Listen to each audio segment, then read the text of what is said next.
of the evidence they have against that 23-year-old Tyler Robinson, marking the most significant presentation of evidence in the case so far. The evidence presented this week also expected to include a videotape statement by Robinson's former roommate. Criminal defense attorney Joseph Tully has been following this case. Joseph, this is a preliminary case. I mean, we're starting to see some of the heavy evidence that the government will present at trial.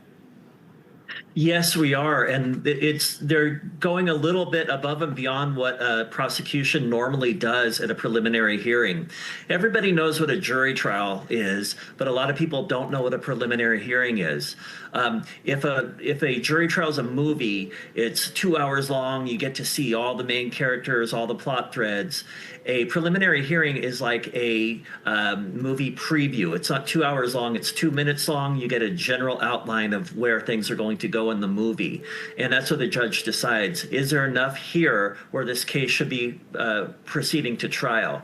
And the legal standard is probable cause, so it's very, very low. So generally speaking, I usually refer to preliminary hearings as almost a rubber stamp procedure where the prosecution brings a case to preliminary hearing and the judge okays it. Generally, that's usually what happens. Is this preliminary hearing a little bit more extended, more in-depth, given what we're talking about, the magnification of the media looking into it and just being said? I mean, you could almost say Luigi Mangione had a few days long of a preliminary hearing as well. It seems like these bigger cases are getting more attention, and they're trying to dot their I's and cross their T's.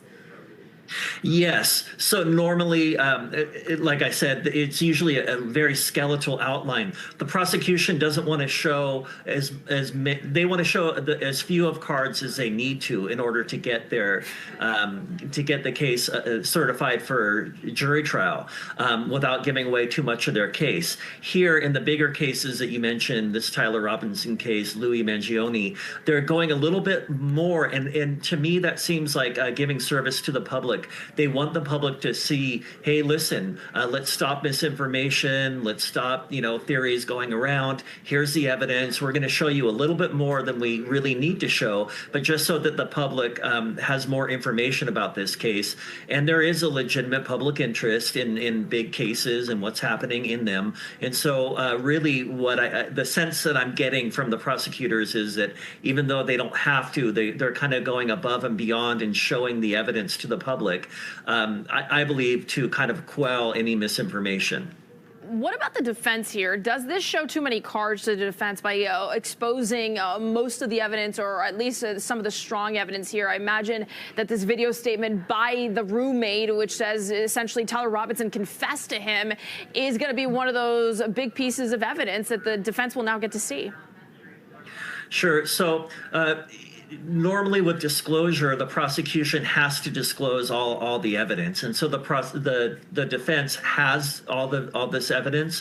What you get to see in preliminary hearing is how an individual witness acts, what their demeanor is, where any weaknesses are in their delivery, and then how the prosecution will use a piece of evidence if it's important to them, if they really stress it versus if they just sort of submit it and leave it alone. That's what the defense attorneys get to see. So in terms of what the prosecution's doing, I don't think they're handing the defense any benefit to, they're not giving away anything that's not already known, but you do get to pick up on the subtleties, like I said, of the witnesses who take the stand and see.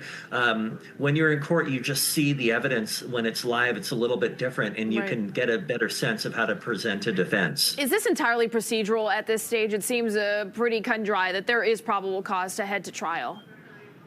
Yes. And so, again, it's a bit cynical to say it's a rubber stamp procedure. There's sometimes judges will throw cases out. Sometimes they'll reduce charges, or they'll take out some charges. And sometimes prosecutors will add charges after a preliminary hearing. So you never know which way things are going to go. But generally speaking, what I expect is that the judge will certify this for trial. All right. Joseph Tully with the breakdown there on this hearing. We so appreciate it. Thank you, Joseph. Let's move on now, because America's time capsule